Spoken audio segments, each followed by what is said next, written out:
किसान भाइयों, सर्वप्रथम मैं अपना परिचय दे दूं। मैं पंडित दीनदयाल उपाध्याय पशु चिकित्सा विज्ञान विश्वविद्यालय एवं गो अनुसंधान संस्थान मथुरा में औषधि विज्ञान विभाग में सह आचार्य या अंग्रेजी में कह सकते हैं एसोसिएट प्रोफेसर हूँ और मेरा नाम है डॉक्टर आशीष श्रीवास्तव। आज हम जिस विषय पे आपको बताने जा रहे हैं वो काफ़ी महत्वपूर्ण विषय है, क्योंकि यहाँ पर विश्वविद्यालय में एक पशुओं का चिकित्सालय भी है। आसपास के क्षेत्र के हमारे किसान भाई अक्सर अपने पशु को लेके आते हैं। कोठारी पशु चिकित्सालय या कोठारी हॉस्पिटल के नाम से उन अपने पशु को दिखाने आते हैं, वो जानते भी होंगे। जिस विषय के बारे में हम बताना चाह रहे हैं वो है पशुओं में लैक्टिक एसिडोसिस। अंग्रेजी में थोड़ा शब्द बोलना पड़ रहा है आपको समझाने के लिए। एसिड तो हो क्योंकि हम सभी जानते हैं, उसके लिए कोई हिंदी शब्द के प्रयोग करने की आवश्यकता नहीं है, वैसे अम्ल कहते हैं। और ये समस्या बारंबार हमारे दुधारू पशुओं में देखने को आती है, चाहे गाय भैंस हो या बकरी इत्यादि हो, जो भी दूध देने के लिए हम पशु पालते हैं। खासतौर से जिनको हम जुगाली करने वाले पशु कहते हैं, क्योंकि ये सारे पशु हम जानते हैं जुगाली करने वाले, घास खाने वाले पशु होते हैं। एक चीज़ जिसके बारे में हम कम जानते हैं ज़्यादातर हमारे किसान भाई, वो ये है कि इनका जो पेट होता है वो बाकी अन्य पशुओं से और मनुष्यों से बहुत बहुत अलग होता है। तो जिसको हम हिंदी में आमाशय या अग्नाशय कहते हैं, उसके पहले भी कई हिस्से होते हैं इन पशुओं में। क्योंकि हमने देखा होगा कि जैसे हम इंसान हैं, हम घास इत्यादि या भूसा नहीं हजम कर सकते, पचा नहीं सकते। ऐसे ही हमारा कुत्ता वगैरह है, बिल्ली है, ये भी घास या भूसा हजम नहीं कर सकता। पर हम देखते हैं जो हमारे ये दुधारू पशु हैं, इनका जो पालन पोषण करते हैं वो घास, भूसा, पत्ती इत्यादि पे करते हैं। तो प्रकृति ने उनको ऐसा बनाया है कि जब ये इस तरह का भोज्य पदार्थ ग्रहण करते हैं तो इनके आमाशय या अग्नाशय से पहले भी इनके पेट के कई हिस्से होते हैं। तो जो उसका सबसे बड़ा हिस्सा होता है, अंग्रेजी में हम उसको रूमेन कहते हैं। पशुओं को अंग्रेजी में रूमिनेंट भी कह दिया जाता है, जिसमें गाय, भैंस, भेड़, बकरी इत्यादि को। क्योंकि जो स्तनपायी जीव होते हैं, कोई भी पशु हो, वो भूसे से, घास से पोषण को सीधे प्राप्त नहीं कर पाता। तो इनका जो रूमेन होता है, हिंदी में जिसको चारेदानी हम कह सकते हैं, वो काफ़ी बड़ा होता है। मतलब अगर कहें कि 3 साढ़े 3 कुंटल की अगर भैंस है तो उसकी चारेदानी की क्षमता करीब 100 लीटर या उससे अधिक भी हो सकती है। तो जब ये इनके चारेदानी में ये भी घास भूसा जो खाते हैं जब पहुंच जाता है, तो इसको हजम करने के लिए इनके चारेदानी में अनेक प्रकार के सूक्ष्म जीव रहते हैं। बैक्टीरिया, प्रोटोजोआ अंग्रेजी में हम जिनको कहते हैं, वो कुछ ऐसे तत्व बनाते हैं, कुछ ऐसे एंजाइम बनाते हैं जो इस चीज़ से पोषण प्राप्त करने में इन पशुओं की मदद करते हैं। और जब एक बार ये भूसा, घास, पत्ती हजम हो जाता है काफ़ी हद तक इनके चारेदानी में, उसके बाद ये इनके शरीर में पीछे जो आमाशय या अग्नाशय होता है उसमें भेजा जाता है धीरे धीरे करके, और आंतों में जाता है। वहाँ से पशु पूरा भोजन प्राप्त करते हैं। अब ये इतनी सारी चीज़ें मैंने इसलिए बताई कि जो हमारा, जैसे हमें अगर ताकत की आवश्यकता होती है, बच्चे खेलने जाते हैं स्पोर्ट्स में, तो हम देखते हैं कि ग्लूकॉन-डी, ग्लूकोज इत्यादि पी लेते हैं। या गांव में मजदूरी करने के बाद कई लोग आते थे, मजदूर लगे होते थे, तो उनको गुड़ दे दिया जाता था। यानी कि जो शक्कर, मीठा या गुड़, इस तरह की चीज़ें हैं, या चावल भी है जिसमें कार्बोहाइड्रेट काफ़ी पाया जाता है, ये हम मनुष्यों के लिए, बाकी पशुओं के लिए तो ऊर्जा का एक त्वरित साधन बन जाता है। पर ये जो रूमिनेंट होते हैं, ये सीधे ग्लूकोज का अवशोषण अपने पेट से और आंतों से नहीं करते हैं, क्योंकि ये जो कुछ भी खाते हैं पहले इनकी चारेदानी में जाता है और वहाँ पर जाके ये कुछ अन्य तत्वों में बदल जाता है। कुछ फैटी एसिड होते हैं, हम अंग्रेजी में कहते हैं, जिसको propionic acid, acetic acid, butyric acid वगैरह कहते हैं। तो इनको अगर हम ग्लूकोज पिला भी दें, मान लीजिए अपने भेड़ बकरी को या गाय भैंस को, गुड़ खिला दें, चीनी खिला दें, चावल खिला दें उबला हुआ, तो ये सीधे ग्लूकोज में परिवर्तित ना होकर इन एसिडों में परिवर्तित होता है और ये पीछे जाके इनकी आंतों में अवशोषित होता है और इनका काम इन एसिड से चलता है। ये सीधे ग्लूकोज अपनी आंतों से अवशोषित नहीं करते हैं। तो इसमें ये देखा गया कि जो इनके जीवाणु पाए जाते हैं चारेदानी में, अगर हम इनको कोई मीठी चीज़ दे दें, जो जैसे ग्लूकोज टाइप की चीज़, चीनी, गुड़, बूरा टाइप की चीज़, तो उसको इतना तेज़ी से एसिड में बदल देते हैं कि भारी मात्रा में एक प्रकार का एसिड जो इकट्ठा हो जाता है इनके चारेदानी में, उसे हम कहते हैं लैक्टिक एसिड। और लैक्टिक एसिड बहुत ज़्यादा मात्रा में इकट्ठा हो जाए तो वो एक तरह से विष का काम करने लगता है, जहरीला हो जाता है। वो चारेदानी को भी नुकसान पहुंचाता है और पीछे आंतों में अगर पहुंच गया तो वो शरीर के अंदर खून में भी अवशोषित हो जाता है, और जो खून का भी स्तर है वो अम्लीय होता चला जाता है, ब्लड का भी पीएच एसिडिक होता चला जाता है। ये इसलिए बता रहे हैं क्योंकि यहाँ कई गौशालाओं में हमने देखा, या कई हमारे आवारा गायें अक्सर काफ़ी देखने में आती हैं, लोग छोड़ देते हैं, जो कि सरकार द्वारा प्रतिबंधित भी करने का प्रयास किया जा रहा है। तो कई सारे ढाबे हैं, रेस्टोरेंट हैं या इस तरह होटल इत्यादि में जो बचा हुआ खाना होता है वो फेंक दिया जाता है, या टीन इत्यादि में देखा गया है कि इन आवारा पशुओं को खाने को दे दिया जाता है। तो ऐसे में कई केस हमारे चिकित्सालय में हमारे पास आए, इनमें एसिड भारी मात्रा में इनके चारेदानी में उत्पन्न हो गया। कुछ एक गौशाला में भी समस्या आई थी, जहाँ पर कुछ भक्तजनों ने वो मिश्री वाला प्रसाद भेजा था, मिश्री वाला प्रसाद खराब हो गया तो वो गौशाला में पशुओं को डाल दिया गया। अब एक एक पशु ने भारी मात्रा में देखा गया कि दिन में मिश्री का सेवन कर लिया, 2 किलो, 4 किलो, 5 किलो। ये समस्या अगर जैसे गेहूं का आटा है, 4-5 किलो आपका गाय भैंस खा गई अचानक से, या उबला पका हुआ चावल है, किसी घर में कोई उत्सव इत्यादि था, अगर आपका बचा रहा आपने अपनी गाय को दे दिया, तो ऐसे में देखने में आता इतना अधिक एसिड बनता है कि चारेदानी पूरी तरह से डैमेज भी हो चुकी होती है। कई बार पोस्टमार्टम में भी ऐसा देखने में आया, और पशु के लिए बिल्कुल ये जानलेवा परिस्थिति उत्पन्न हो जाती है।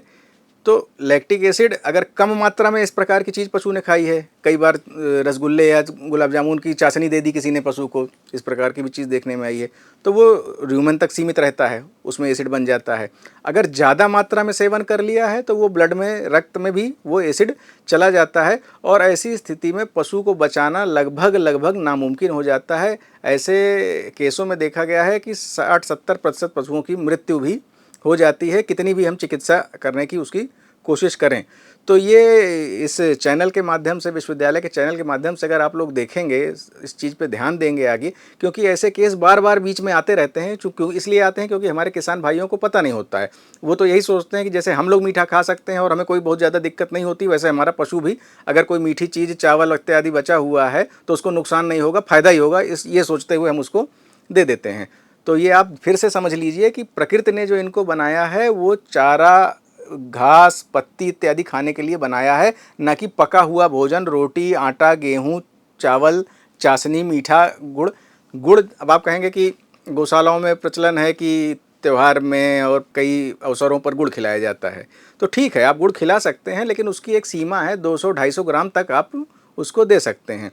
लेकिन ये जो इस तरह के उत्सवों में बचा हुआ भोजन है, जहाँ आप 3 किलो 4 किलो दे दिए, कई बार आवारा पशु ये देखने में आया, किसी की दुकान में घुस गए, आटा रखा हुआ है, खा गई 4-5 किलो, तो ये आप मान के चलिए कि ये पूरी तरह से जानलेवा हो जाएगा इनके लिए, और इनको करीब करीब बचाना मुश्किल हो जाएगा। और यदि आपके पशु के साथ ऐसा कुछ घटित हो गया है जिसमें आपको लगता है कि आपके पशु ने ऐसी किसी चीज़ का सेवन भारी मात्रा में कर लिया है, तो इसको आप एक पशुओं की मेडिकल इमरजेंसी मानते हुए तत्काल अपने क्षेत्र के पशु चिकित्सक से संपर्क करें, क्योंकि वह एसिड बनने में थोड़ा समय लगता है। जितना आप देर करेंगे उतना ये जो भोज्य पदार्थ उसने ग्रहण कर लिया है वो अम्ल में, एसिड में परिवर्तित होता चला जाएगा। जितनी जल्दी आप पशु चिकित्सक के पास चले जाएंगे, जितनी जल्दी उसका उपचार शुरू हो जाएगा, उतना कम मात्रा में ये जो भोज्य पदार्थ है वो एसिड के रूप में कन्वर्ट या परिवर्तित हो पाएगा।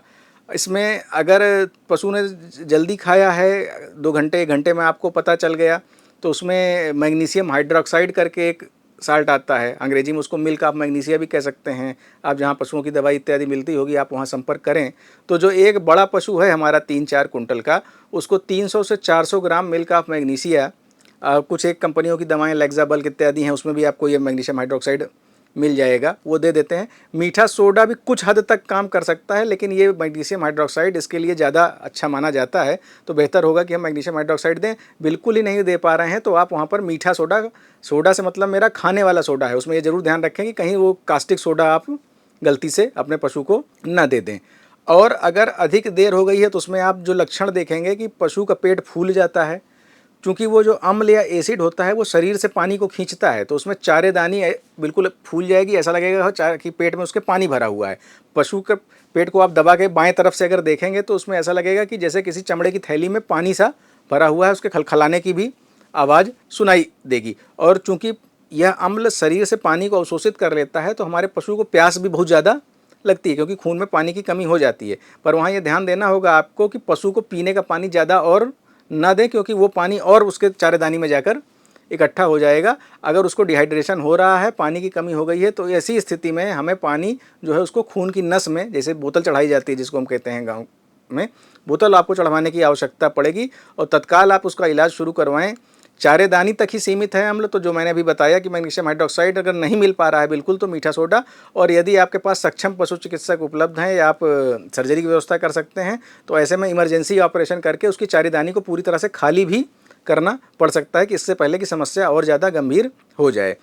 दूसरी स्थिति में यदि ये जो भी एसिड बना है चारेदानी में, ये पीछे आंतों में चला गया और शरीर में अवशोषित हो गया, तो वैसी स्थिति में आपको कुछ दवाइयाँ होती हैं जो बोतल के माध्यम से उसमें मिलाकर, बोतल वाले पानी में जो इन्फ्यूज़न होते हैं उसमें मिलाकर, सोडा बाइकार्ब इत्यादि होता है, वो आप पशु चिकित्सक के द्वारा ही संभव है, उसमें आप नहीं कर पाएंगे उसको। लेकिन इसीलिए ज़रूरी है कि इसमें देर किए बिना आप ये ना सोचें कि केवल ये एक छोटी सी बदहजमी है जो जल्दी ठीक हो जाएगी।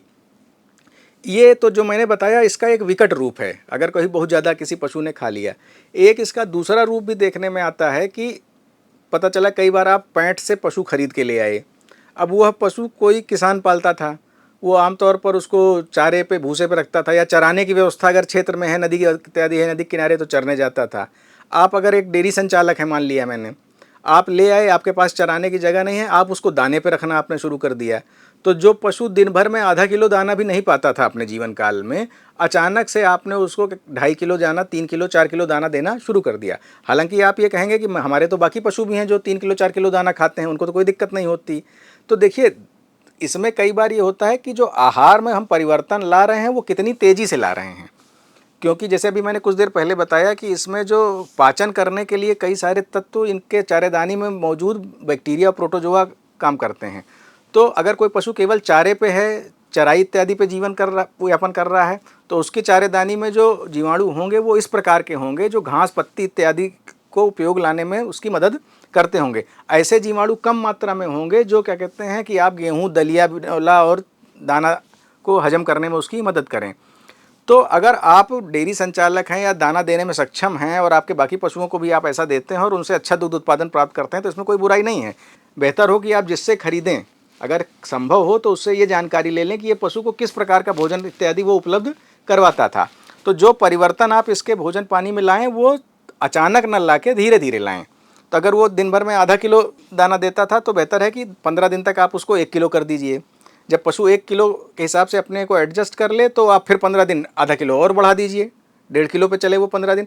तो इस प्रकार से करते करते धीरे धीरे जब आप उसको उसकी पूरी आहार पे लेके आएंगे, जैसा कि आप अपने बाकी पशुओं को रखते हैं, तो उसमें इस प्रकार की समस्या नहीं होगी।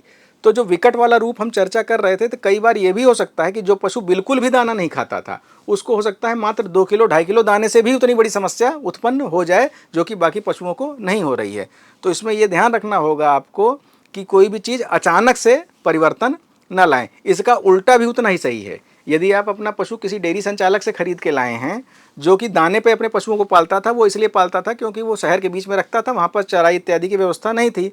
आपके पास व्यवस्था है, आपने अन्य पशुओं के साथ उसको पूरी तरह से दाना बंद करके चराई के लिए छोड़ दिया, तो वहाँ पे भी बेहतर होगा कि अगर आप ये जानकारी, पैंट से लेने में कई बार समस्या मैं मानता हूँ होती है, क्योंकि आप व्यापारी से खरीदते हैं जो कि एक बिचौलिया होता है, वो किसी डेयरी संचालक से लिया और आपको बेच दिया और आपको इस चीज़ की जानकारी नहीं है। लेकिन अगर संभव हो तो जो भी परिवर्तन लाएं वो धीरे धीरे लाएं।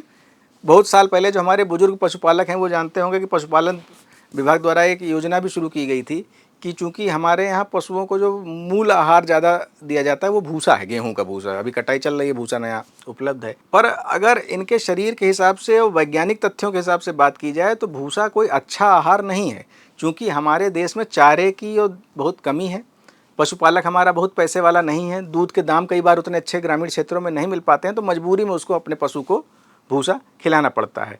अच्छा, भूसा में प्रोटीन बिल्कुल भी नहीं है। वैज्ञानिक जानकारी निकल के आई कि अगर इनको थोड़ी मात्रा में यूरिया दे देते हैं, जो कि यूरिया खाद होती है, तो ये उस यूरिया को इनके चारेदानी में मौजूद बैक्टीरिया प्रोटीन में भी धीरे धीरे बदल देते हैं। तो ये एक बड़ी अच्छी चीज़ निकल के आई कि भाई अगर प्रोटीन का स्रोत हमारे पास कोई अच्छा नहीं है इन पशुओं के लिए, तो हम थोड़ी मात्रा में यूरिया इनको देना शुरू कर सकते हैं। अब विभाग ने ये योजना चालू की कि हमारे पशुपालक भाइयों को एक तिरपाल या पन्नी टाइप की चीज़ दी, यूरिया देना शुरू की, उसमें शीरा भी दिया गया। तो यूरिया और शीरा मिला के यूरिया मोलासेस मिक्सचर बनाया गया और उसको ये कहा गया कि थोड़ी मात्रा में भूसे पे स्प्रे करके उसको ढक के कुछ दिन छोड़ दें और थोड़ा थोड़ा वो भूसा देना शुरू करें। तो ये जो अभी हम एसिडिटी वाली बात कुछ देर पहले कर रहे थे, ये उसका जस्ट उल्टा मैं बात बता रहा हूँ। अगर यूरिया कोई पशु खा जाएगा तो उसके पेट में जाके अमोनिया बनेगी बहुत भारी मात्रा में, और वहाँ पे एसिडिटी हो रही थी, यहाँ एसिडिटी का उल्टा होगा, क्षारीयता बनना शुरू हो जाएगी, और ये भी उसी उतनी ही जानलेवा कई बार सिद्ध होती है। तो वहाँ पर भी ये था कि अगर यूरिया देना भी शुरू करना है तो उसको धीरे धीरे धीरे धीरे देना शुरू करना है मात्रा।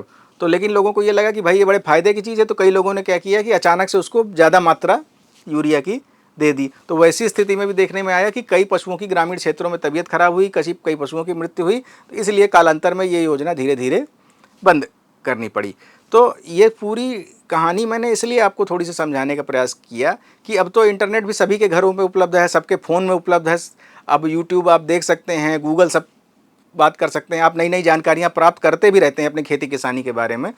तो आप एक बार उसमें, मेरी अपील होगी, आप ये भी जानने का प्रयास करें कि जिन पशुओं को आप सदियों से दशकों से पालते आ रहे हैं उनका पेट कैसा है, उनका आहार कैसा होना चाहिए, ये आप उसमें भी एक बार सर्च करके अपना ज्ञानवर्धन करें, ताकि आप अपने पशुओं को भोजन सही तरीके से दे सकें और पशु के लिए कोई बड़ी समस्या ना हो। हाँ, लेकिन अगर ये इस तरह का मामला है, आपका गाय भैंस बकरी कोई ज़्यादा मात्रा में इस तरह का कार्बोहाइड्रेट खा गई है, मीठा है, चावल है, चाशनी है, शीरा है, 4-5 किलो खा गई है जो आमतौर पर नहीं खाती थी, तो ये मान के चलिए कि ये एक बड़ी मेडिकल इमरजेंसी है पशु के लिए, जिसमें देर बिल्कुल ना करें। शुरू में ये बदहजमी जैसा लग सकता है, लेकिन लंबे 2-4 दिन में ये पशु बैठ जाएगा और उसकी मृत्यु होना लगभग 100% मामलों में देखा जाता है। तो इसी के साथ हम अपनी वार्ता बंद करते हैं। धन्यवाद।